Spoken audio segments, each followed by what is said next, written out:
This episode and every episode of the Beer Guys Radio Show is brought to you by Ironmonger Brewing. Visit Ironmonger at their taproom in Marietta, Georgia, or online at ironmongerbrewing.com.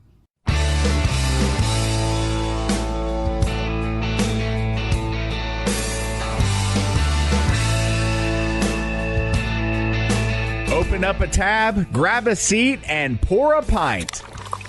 It's time for the Beer Guys Radio Show. You want free beer? Go to the brewery. Dedicated to the art, science, and enjoyment of craft beer. Yo, what's wrong with the beer we got? Now, here are your hosts, Tim Dennis and Brian Hewitt. And welcome to the Beer Guys Radio Show. We are broadcasting from Line Creek Brewing Company. Today we are in Peachtree City, Georgia. We're down here for their first anniversary party, having a good time. I am Tim Dennis, and with me as always is my good friend and co-host, Brian Hewitt. Hey, Tim. So joining us today, we've got Paul Costick, we've got Jason Carroll, and we've got Alex Knoll. So Paul is the co-founder, Jason is the head brewer, and Alex Knoll is the assistant brewer / head cellarman. How you doing, guys? Awesome, thank you. You're great. We thank you for joining us today. We appreciate you having us down here. This is a lively event. We're having a really good time here. So we talked to you guys a little over a year ago, right? Year and a half-ish? Yes. So there is an event called the Atlanta Cask Ale Tasting. True. And our tradition is at the Atlanta Cask Ale Tasting, we talk to 3 or 4 of the breweries that are coming up within our state of Georgia throughout the year. And at that time, you guys were in the planning stage, coming along there. And we had you join us to kind of talk about what was coming up. So we've made it through the soon-to-be and actually open and a year old. Big party here today, right? It happened pretty quickly. Yeah, a year will go by did. pretty fast, won't it? Yeah, absolutely. Yeah, it rolled by pretty quickly. I mean, we started off with, a couple of ideas of some brews and whatnot, and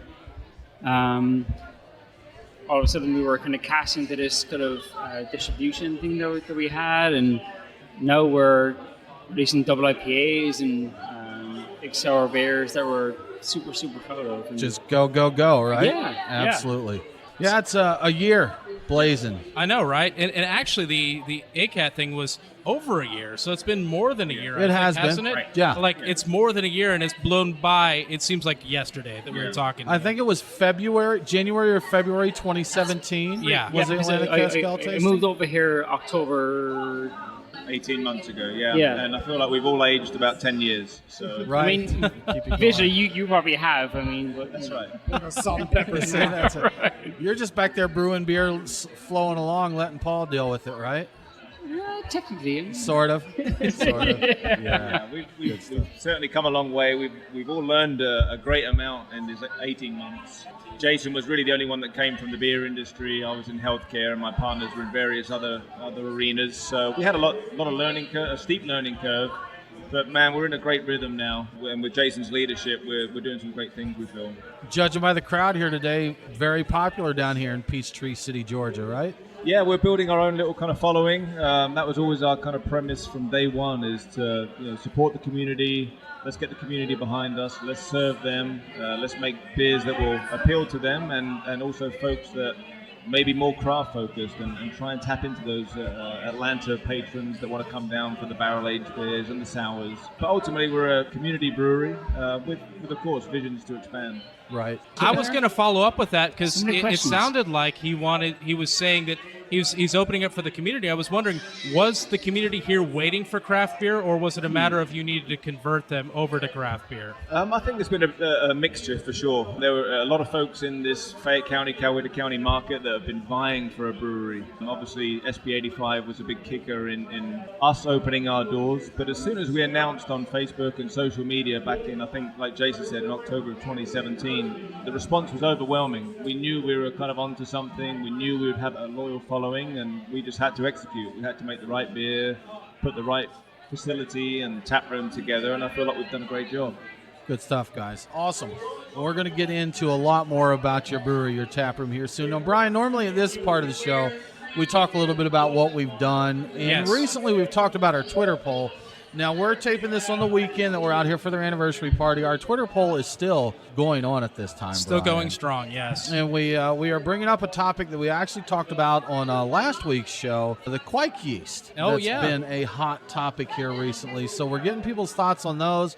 We've had some good discussion on Twitter, so I'm curious to see how that wraps up and what we get out of it. Jason, have you messed with kveik yet? Kveik? I want to, though. Okay, yeah. We've really been diving into it here the last couple of weeks. I've had a few beers brewed with it, Okay. but I'd never, really looked into it that much. But boy, it sounds like pretty interesting stuff. It seems like a trend that's really taking off in the U.S. in the past month or so, or maybe a little longer. I think longer than that. You think a little longer? Yeah. I know it's been a year ago that I've had, the kveik beers at breweries and stuff. Or Yeah. Skull over at Academia Brewing Company in Athens, yeah, Georgia, is a kveik. So, yeah, we've had a few. I am kind of basing that a little bit off of looking at the news, and suddenly that went from being almost no articles about it to being like 3 or 4 in a week or something like that. I think some of that, I think, Paul, you and I were talking about that a little bit earlier, the confirmation bias. Kind of like when you start paying attention to something, then you notice it everywhere. Like you notice how many people that drive the same car as you do, you get a new car and you see them everywhere. Well, everybody's got one of these. Yeah, we like I told you earlier. Personally, I've not heard of this yeast. Jason is a creative beast by nature, and I know if you tell us a little bit about the properties of this yeast and what it can do for beers, and what kind of beers it goes in, we may set Jason off on a little run here. So Tangent. on a tangent. Oh, the please. quest. It's a side quest, Jason. That's a side quest. Side quest. Level up. Tim, usually we would talk about the beers of the week. I think we know what they are, but what are they, Tim? Crack open a cold one. It's the Truck and Tap Beer of the Week. Craft beer and food trucks in downtown Woodstock. Truckandtap.com. I know that we are going to sample, Jason, Paul, guys, I'm going to lead to you again. I think we're going to sample through your anniversary beers while we're talking, right? And we've been, before the show today, we've drank through quite a few. I enjoyed your Pilsner, Ain't Afraid of No Goza. I had one Tenacious B, little Tenacious B action there. Right. So we brewed an Imperial Stout, as a lot of breweries do, and we aged it in wood for reserve barrels for the last 8 months. So from my experience, 3 months, 3 to 6 is kind of solid. As long as the barrel is fresh, then you're in a really good place. So for our first anniversary, we decided to take some beer out of those barrels prematurely and put them into one of our pilot fees, which we did. And we decided to make like 3 variants of said beer. So the Imperial Stout came in at like 9.5%. And we were like, okay, well, what can we do to make this beer even more interesting? So we had some trials of some Imperial Stouts a few months ago that we were quite successful with. Like, okay, well, let's mess with that. So we added some toasted marshmallow extract to one, some vanilla pods to the same batch, and then eventually some more vanilla to the same batch.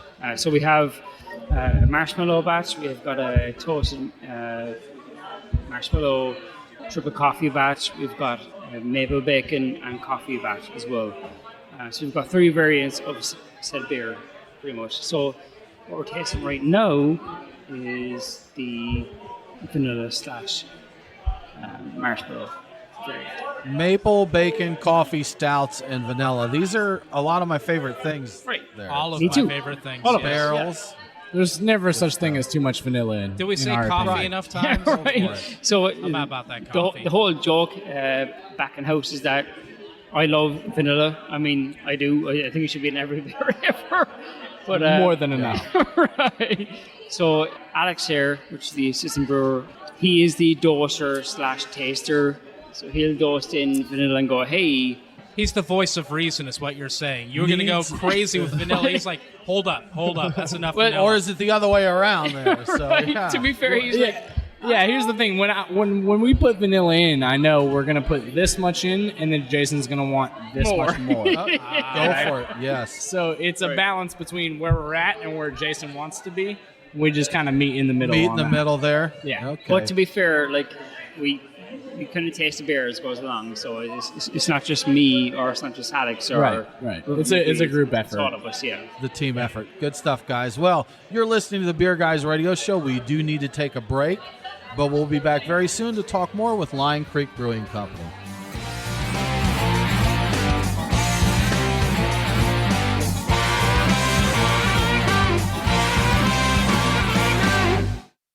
Is your brewery or restaurant flooring all jacked up? Your foundation needs to be protected from heat, chemicals, and other contaminants. At the same time, you want to make sure it's slip resistant and you can clean up your messes with soap and water. You know who to call? ResTech. We've been manufacturing poured-in-place flooring since 2002, and we've got solutions to fit any facility's needs. Go on and visit our website at ResTech.net. That's res-tek.net. Drop us a line and we will come to you for a free evaluation. Oh, yeah. Craft beer forged with a reverence for tradition and new styles that start a revolution. Ironmonger Brewing. The brewers at Ironmonger Brewing pride themselves at being masters of barrel-aged, hoppy, and sour beers. They invite you to their tap room in Marietta, Georgia to taste and see. Also visit their barrel room for an intimate drinking experience with great live entertainment. Keep up to date on all things Ironmonger by liking them on Facebook. Ironmonger Brewing, establishing a new standard in craft beer.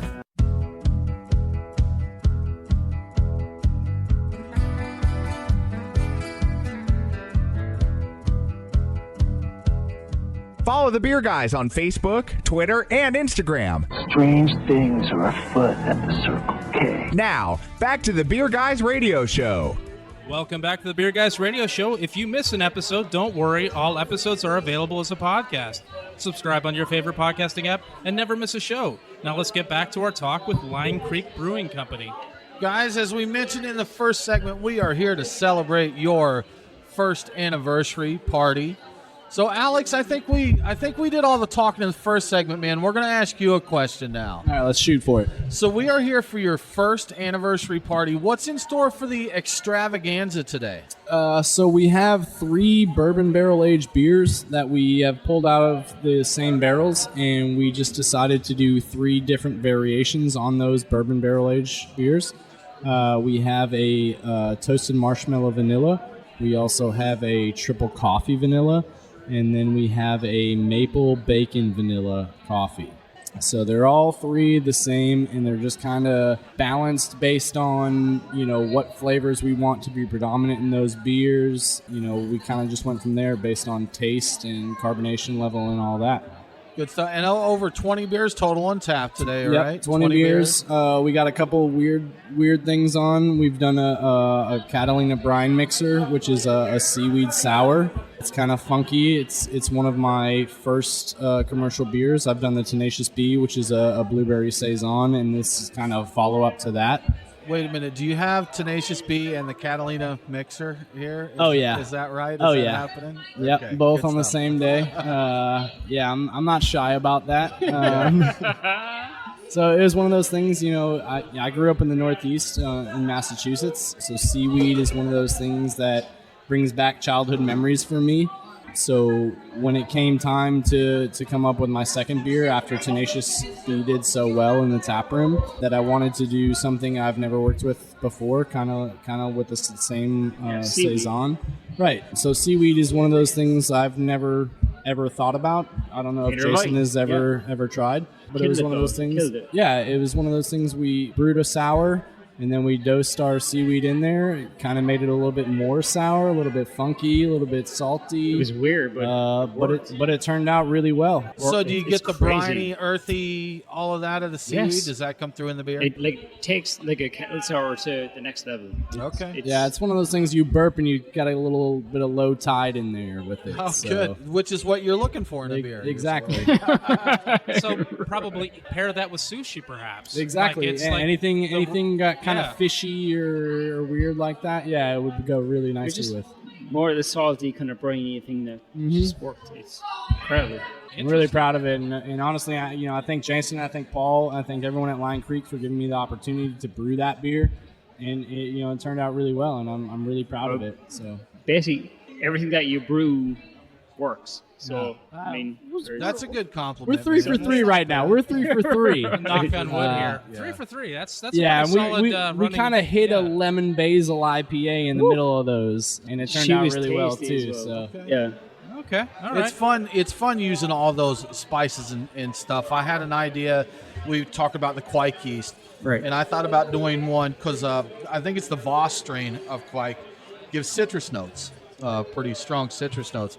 So I thought about doing like a farmhouse ale with a kveik and some citrus additions and chamomile. Huh. That sounds pretty tasty. That sounds right? pretty tasty. Yeah. Doesn't sound bad at all. Yeah, good stuff. I could mess with that. Yeah. Now, Paul, I'm going to ask this one to you. So we are a year in, 18 months-ish since we talked to you the first time about your brewery. Absolutely everything has gone exactly as planned since then, correct? Absolutely. Yes. Yeah, not one flaw. Right. Flawless, yes. Second by second. Yeah. Yeah, it's drinking out of a fire hose. I think there have been a lot of breweries opening in the last year in Georgia, and I'm sure they could testify to that. Now, speaking to Georgia beer and the number of breweries that are opening, I will say this is a moving target. But one of the things that I do on our website is keep up with the breweries opening in Georgia, new Georgia breweries list. And I was talking recently with Nancy Palmer, executive director of the Georgia Craft Brewers Guild, about the number of breweries in the state. By her count, there were 106. That's 106 active licenses because Nancy looks at active licenses. I look at locations. However you shake it up now, we very recently crossed that 100 threshold of breweries and brew pubs in the state of Georgia. So we're over 100 here. When not that long ago, we were counting more like 30s and 40s in the state. Yeah. So. Yeah, I mean, it's certainly a changing market out there. But if you compare it to New York, California, right. Oregon, that are probably 5 years ahead of us here, they seem to be able to tolerate the amount of breweries. I'd like to think Georgia can as well. And I'd like to also think that rising tide lifts all boats. Let's make the quality better here in Georgia. Let's make this a destination for people to come and visit and take back to their home states. Well, as more breweries open, people get used to having their neighborhood brewery. It's a new and a foreign concept to most people right now, but that's how these other states get along with it. They've gotten used to, we have the neighborhood brewery. We have our town has a couple of them. We go to our favorite local one.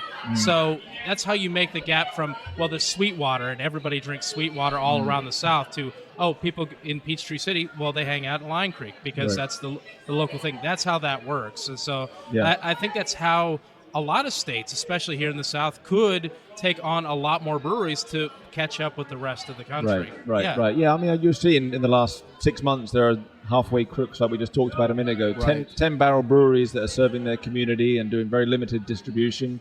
That seems to be the model in the last 6 months. For us, as you can see, we've got a 30-barrel brew house here. We've got plans of significant distribution. But we'll never lose sight of our local market and our tap room and keeping beers fresh and flavorful and unique. Sure, and there's people that will hear this and we say 100 breweries in the state and they'll chuckle. 100, way to go, breweries.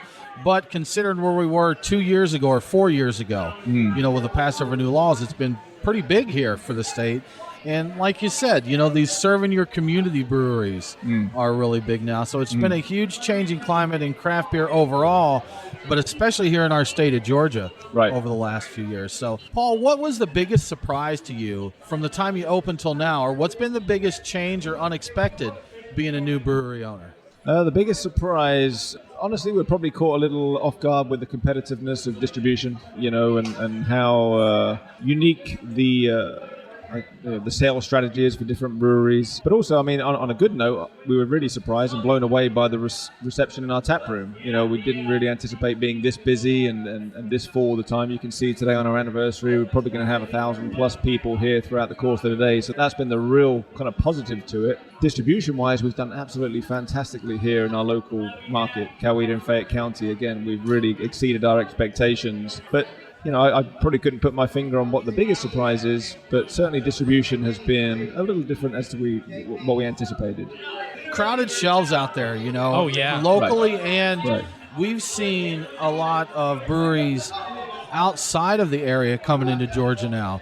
It's to the point where, like we talked about the changes a few years ago, at one point a new brewery would come into the state and everybody would know about it. Everybody would cheer and raise their hands, hey, a new brewery, new brewery. There's times when 3 or 4 new breweries will launch distribution in Georgia in a given week, and I don't know about them necessarily until they get there. And some of them fairly big names that are highly sought after, but like you said, there's just so much competition in distribution. It's easy to get kind of lost in the shuffle there. Yeah, it is, and you have to stand out. I mean, thankfully, we've got a great branding team. He's actually here today, our anniversary. Kevin Pankey, he's with Radical Designs. Phenomenal designs that they do on their cans, T-shirts, any of the merch that we do. It goes through Kevin and Radical Designs.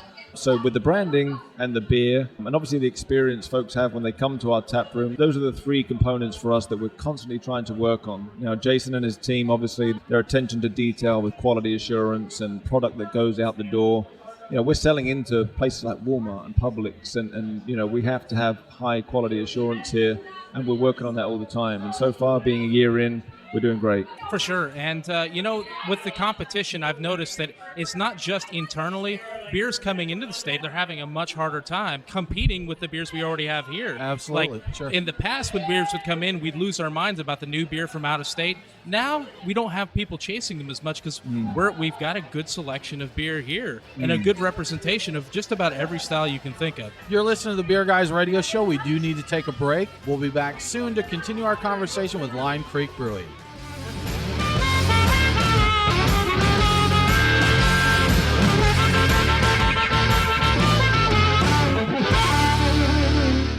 As a brewery owner or taproom manager, are you looking for ways to enhance your customer experience while maximizing your revenues? Craft Cellar is a mobile solution that helps your brewery drive sales and attract new customers through online pre-sales for beer releases, events, and memberships. Get details now at craftcellar.com. Mention Beer Guys Radio after sign-up and extend your free trial to a full 30 days. Remember, craftcellar.com, craftcellr.com.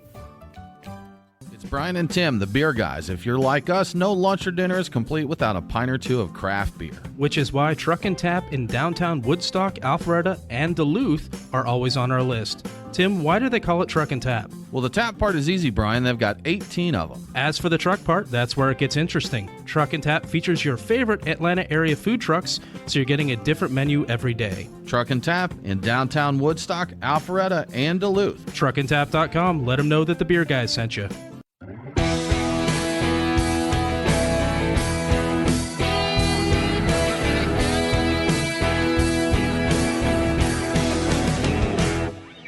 Follow the Beer Guys on Facebook, Twitter, and Instagram. Well, I'm sure I'd feel much worse if I weren't under such heavy sedation. Now, back to the Beer Guys Radio Show. Welcome back to the Beer Guys Radio Show. I want to give a quick shout out to one of our great radio affiliates nearby, WQEE 99 Rock the Key in Noonan, Georgia. Catch Beer Guys Radio on WQEE every Saturday at 10 a.m. Eastern. Now let's get back to our talk with Line Creek Brewing Company. Tim? And Brian, for those that are local-ish to Line Creek Brewing, they can probably get us there on 99 I think they can, Rock yeah. the Key. I believe so. Good Hope stuff. so. Well, guys, we want to talk a little bit more about your anniversary beers here. We sampled earlier the vanilla version, and I think I personally have the maple bacon coffee in front of me right now. Huh. Brian, are you still sipping vanilla? I'm doing both. I'm sipping from Double one and then fisting? sipping from the other. Double fisting? Okay. It's a win-win situation right there. So we wanted Indeed. to get into all of Alex, you want to talk to us about these beers, man? Tell us about vanilla, the vanilla variant. So all of these are the same base beer, right? Correct. Okay. Yep. So they're all pulled from the same barrel. They've been aging since last January, about 8 months now, in Woodford Reserve barrels. So we pulled them out, put them in our pilot FEs, which are one-barrel FEs. We kind of split the two FE, barrels. fermentation vessel. Right, Yes. okay. So we kind of split the two barrels between the three FEs, kind of evening everything out. And then our vanilla is, we basically just toasted some marshmallow. We put some marshmallow fluff in there, and then we put a little vanilla in there just to get that sweetness to balance out with that booziness of the barrel. And I think, we've come up with something that's super balanced again and really smooth all the way through. I don't think any one flavor stands out over the other. I think it's a really, really solid beer. very tasty. I enjoyed it. Indeed, yes. So Brian requested that we not talk too much about the triple coffee, right, Brian? He's such a liar. I requested that we spend the entire second half of the show talking about the coffee varieties that went into that beer. Yes, indeed. Yeah, luckily, about 6-7 months ago, we found this coffee roaster down in Griffin called Safe House Roasting Coffee, and this guy basically does what Jason and I do with coffee. He's a genius with blending the different blends together to create something that complements all the way through on your product. And I think with what we've dosed into these, because we have coffee in 2 of these, and one's a little bit more predominant than the other, but they're both perfectly balanced with what the whiskey and the vanilla or the maple, depending on what variant you're talking about at that point. So I was watching one of the tours, and one of the questions that the people asked was, how are you putting the coffee in it? Are you brewing the coffee ahead of time? You're grinding it up? What are you doing with it? Right. So for us, that was kind of a question Jason and I bounced off each other was, should we grind it up? Should we get a little bit more of that contact time in there? But we ended up going with whole bean.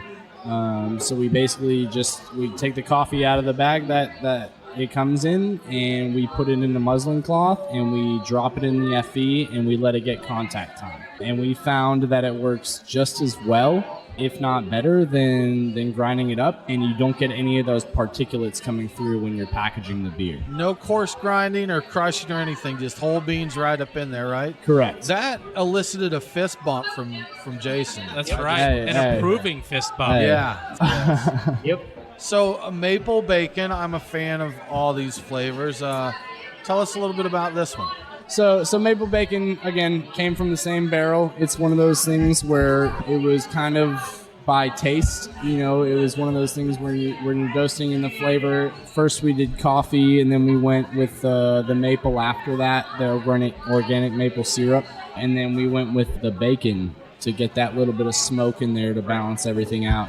It's kind of in a staged process, yeah. So the bacon itself is like, okay, well, do we add bacon, or do we find something else that achieves said flavor and process? But, right. So initially we bought maple bacon, and we roasted it in the oven for 3 hours, and scrunches down to where it had no oils, and stripped the oils off and whatsoever, and we rinse the salt off it. Exactly, and we soaked it in bourbon to sterilize it. Then we smelt it out of the bottle, I guess, or the jar, and we were like, okay, well, do we want to add this to the beer? Not at all. Not even a little bit. Exactly. It smelled like bourbon with a small bit of smokiness to it, but we weren't willing to or wanting to take the risk and just add it to the beer and just ruin something. An entire batch at that point. Right. Yeah. Well, something that we've been fawning over for the last 8 months. Right. 9 months per se, but we added some extract to it. There's worst things in life will happen. Correct. There's bacon maple extract to it, and we added, and it just worked. Yeah, and it was one of those things where, again, we have a great production team in the back, so it's really easy when it comes to dosing things in to go bounce it off somebody else. Hey, this is what I'm getting out of it. What are you getting? Yes. We want it to be balanced across all palates. We don't want one palate to be predominant over the other. The whole point with the whole production team is that it's not just Alex or I or whoever it might be. It's all of us. Smelling it, tasting it, going, hey, it needs more of this, or we're good. Yeah, Brian and I tried, mostly Brian. I was there for moral support. Yes. Tried making a bacon extract with vodka, and it was one of the most vile things I've ever smelled or tasted in my life. You should try bourbon with that. Or seen, for that matter, Brian. I have done weird things with vodka a number of times. That is probably one of the grosser ones. My hands are up and I'm walking away. That's right. That's it. Just step away, man. I feel like we've all been there. So. Exactly right. So you talked about, I've heard all kinds of different durations of time for beer to go into barrels. What's the ideal amount of time for a beer to be in a barrel, or do you just have to keep tasting it? One of my prestigious things, I was part of the Cask Mates deal. The very first, I guess, experience I had with a barrel was the Francis Scumwell in Cork and Jameson in Cork. So what I learned from that was that you can actually age beer in barrel 3 months and it's solid, as long as said barrel is fresh. So it really depends on how fresh the barrel is. If you get a barrel that's super dry and there's not much bourbon and or whiskey and or whatever spirit might be, sure, then it needs a longer time to contact time. It's got to come back to life is what you're saying if it's been dried out. Correct. Fresher, better. And some of these barrels I've seen certain breweries get where they show up very wet, quote unquote. I mean, I saw some, probably, I don't know how much I want to say here. Spirits. We're not mad at that. I don't want to say, but I will say you get, if you want some, what do they call the Jim Beam? Devil's Cut? Oh, yeah, the stuff, Devil's Cut. The very woody, super woody. The one where they supposedly wring it out of the wood, Yeah. So yeah, some of these barrels are fresh and wet with plenty of character. Right, but the whole thing around that is that the wood expands and contracts, right? So if you put it in an environment where it does that continuously over 24 hours, then you're golden. Okay. So if it swells and contracts, then you're good. So it takes in all the wood flavor, pushes it out, and then when it's cold, again. Well, I heard that's one thing, like why a lot of bourbons are younger than super elite scotches or even Irish whiskeys. In Kentucky, we've got 100-degree summers and 30-degree winters there. So the expansion and contraction is a lot more than what you're going to get in Ireland or Scotland over a season. Right. So, yeah. But then again, all the bourbon warehouses seem to be falling down or catching on fire. So I don't know what's going on. It's also important to note that all of those barrels are first run barrels for bourbon. They have to be, but, Scotch and Irish whiskey, those are second runs. So we've already leached out some of the stuff for our bourbon, and now you guys over on the other side of the pond can have it. We're done with it. A little bourbon love in there exactly. for you. We left a little for you. Yeah. Again, we're not mad at that. Right. You'll take it. Sounds good, man. You're listening to the Beer Guys Radio Show. We do need to take another break, but we'll be back very soon to talk more with Line Creek Brewing.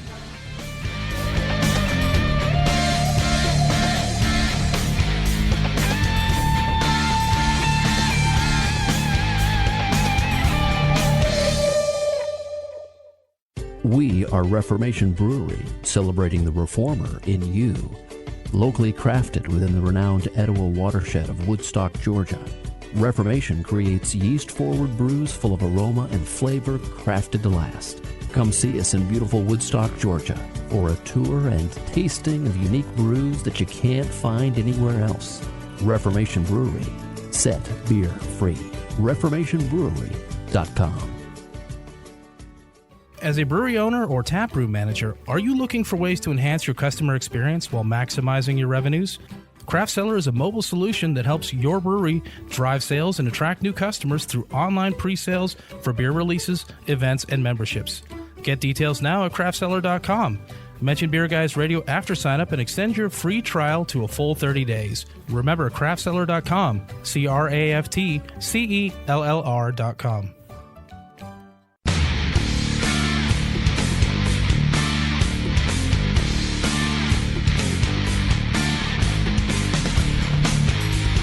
Follow the Beer Guys on Facebook, Twitter, and Instagram. Oh, God, here we go again. Dork alert. Now, back to the Beer Guys Radio Show. Welcome back to the Beer Guys Radio Show. If you enjoy the show, please consider supporting us on Patreon. Just go to patreon.com/beerguys. Patrons can get some cool perks like Beer Guys swag, commercial-free episodes, and even bonus episodes that aren't available anywhere else. But now, let's get back to more from Line Creek Brewing Company. Jason, Yes, I want sir. to talk to you about your brewing background some, and I'm sipping a very interesting beer, one we talked about a little bit earlier. Okay. The Catalina Brine Mixer. The Brine Mixer. That's tasty. Okay, that's Is it not a little the briny? exact name of that beer. Is but, that not Catalina Brine Mixer? Do I have that? Then it should be, right? Have you guys seen Step Brothers before? Oh, yes, absolutely. Yeah. That's what that beer is named after. Absolutely. So the Catalina Brine Mixer. well, Yes. there's the F and Okay. All Yeah, right. yeah, So yeah. This is the safe for work name of this beer. Is that right? Radio playable name for the beer? Correct. Okay. All Tim right. knows So- Step Brothers way more than I do, so I'm just going It's a to good default to show. him on this. That's just Yeah. called, I think, John C. Riley. Is that his name? Yes. John C. Yeah. He's a wizard. He's Okay. a He's wizard. a beast. A beast. So that beer is nothing to do with me per se. That's Okay. down to Alex. Do you Right, do that's- anything here still, Jason? I push He oversees. enthusiasm. Okay. And he has Somebody's gotta do that. Yeah, right. Head cheerleader. He has That- a lovely that- accent, though. That that- speaking voice is that- wonderful. That Yeah. whole beer is Alex. Well, it's tasty. That, I that, enjoy that it. beer is Alex. So But, you know- that's a seaweed saison. Seaweed saison. A tart seaweed Right. saison. That's interesting. So actually, Asst will tell you. So as soon as we brewed that beer, we did our normal process where we do a lacto souring, and then Alex added seaweed and something unusual and interesting and Hey, you win some, you lose some. That's where I'm at. awesome It happened. happens. Yeah. We've got- already established you're 3 for 3 so far. 3 for right? 3, man. I'll take it. I'll take it all day. Well, Jason, we talked. Brian commented on your lovely accent earlier, Right. so we want to talk about Right. that. How did an Irishman come to work for an Englishman at a brewery in the United States? Ugh. I feel like he lost a bet, but Yeah, right. So I started off in the Franciscan Well Brewery in Cork, Ireland, and I started off as a German operator, just cleaning kegs and After like 4 or 5 months, I got a chance to brew my own beer commercially, which was in a bottle, which was awesome. So I actually won. I won a a beer in the International Beer Challenge that year in London for that beer. And then I was part of the James and Castmates thing that happened, which is a global thing right now. It's awesome. We were going to brew an Imperial Stout. We would go to Jameson, we would retrieve a barrel, we would put the Imperial Stout into the barrel, take it out. So yeah, I started off in Franciscan Well. I did some work with Jameson on the side. We success. I moved from there to Wicklow Brewery on the east coast of Ireland. I won the best beer in the world under 5%. Previous winners were Brewdog and Firestone Walker. That's pretty They were after impressive, me. man. That's good Wow. stuff. Yeah. So from there, I wanted to expand my horizons. I met a guy called Paul Costick. Met Paul online pretty much. We started talking. I came over here in May 17. Started talking. It wasn't Match.com, by the way. Was it? No, thankfully. That's was the gonna common say- place people get brewers. Yeah, though. it was So, you Pro know, Brewer. There are a lot of other apps out there that right, left, swiping. Yeah, So yeah. I mean, any That's one it. of those would work, right? Not I for mean- me, I'm married. Okay. but- I like long walks on the beach, candlelit dinners, and someone who can efficiently use a 10-barrel brew house. That's right. Yeah. Well, in this case, 35, but whatever. See, there you go. That's Even better. You're overqualified, man. You got this covered. Yeah.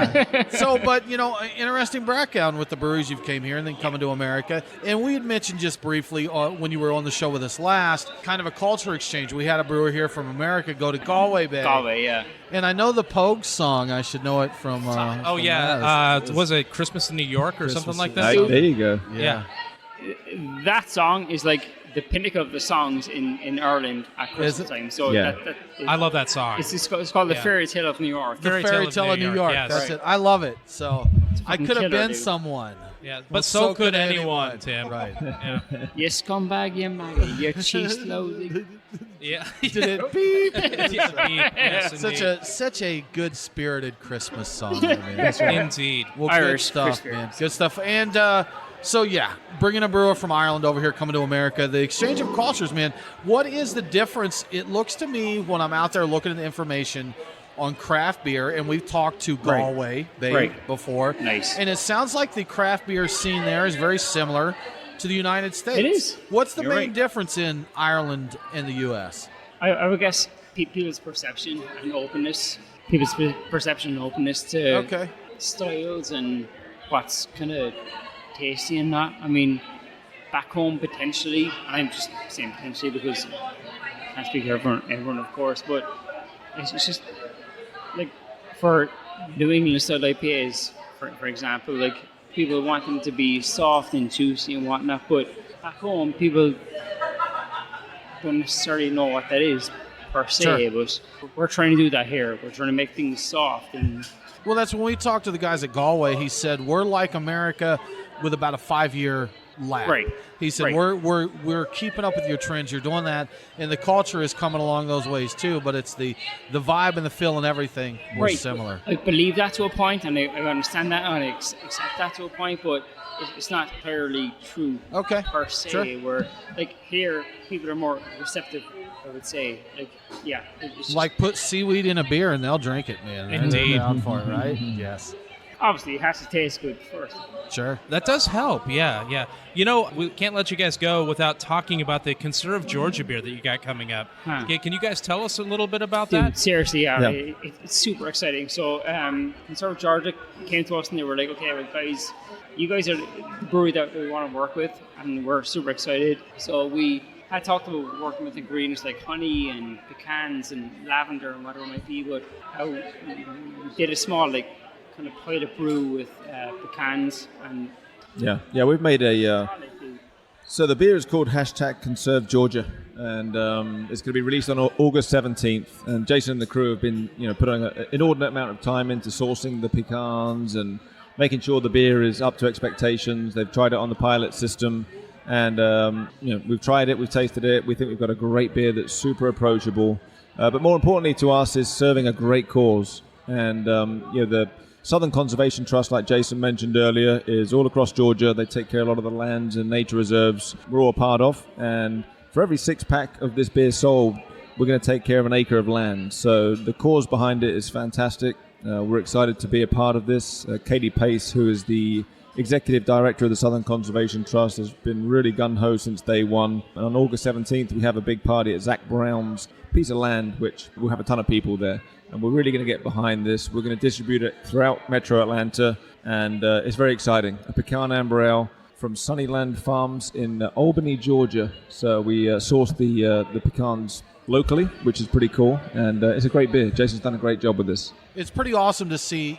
Breweries are a great way to get behind a cause, because if you tell people, look, here's a beer, and when you buy this beer, it's going to go to do this. Well, right. They're all about it. Look, I can get my sixer or whatever a beer and help a good cause. Everybody wins, man. Everybody wins. Yeah, and it's a great beer too. I mean, we certainly don't want to overlook the quality of the beer. It's an amber ale, essentially, so there's only so much you can do with that. But the pecans and the way Jason brews it, his bitterness is always, on the low side, so it's very approachable, malt forward. And I think people will enjoy this. After a hike, after a day out in the wilderness, it's going to be a killer beer. So we're very, very excited, and we want to #Conserve Georgia is the kind of place to start the movement, and let's get behind this thing for the sake of everyone. Good stuff, guys. Thank you so much for having us out today. Congrats on your 1-year anniversary. If people want to keep up with what's going on with Line Creek Brewing, what's the best way for them to do that? So obviously we're on all the socials, Facebook, Twitter, and Instagram, linecreekbrewing.com. You can stay abreast of current events. Jason updates his blog biannually. We're trying to get him to do it weekly. All right, there you go. But yeah, we're all over social media. I will put a shout out to our social media coordinator, Rachel Harrelson, who has done an amazing job in putting content out there, keeping our customers. Keeping our customers engaged with what we're doing. We're all about serving people, and I think she's a huge part of that. Good stuff. And Jason, we ran out of time, but man, you wanted to give a shout out to your whole production crew here, right? Yes, sir. The superstars of Line Creek Alex Brewing. Knoll, which is here to my left. He's an absolute beast. Spencer Price, Ben Watley, and John. Well, that about wraps it up for this episode of the Beer Guys Radio Show. Coming up next week, we're going to be talking with Sean Lawson of Lawson's Finest Liquids. For more craft beer info, follow us online. We are Beer Guys Radio on Facebook, Twitter, and Instagram. Thanks again for tuning in. Have a great week, and don't forget to drink local. Cheers. Cheers.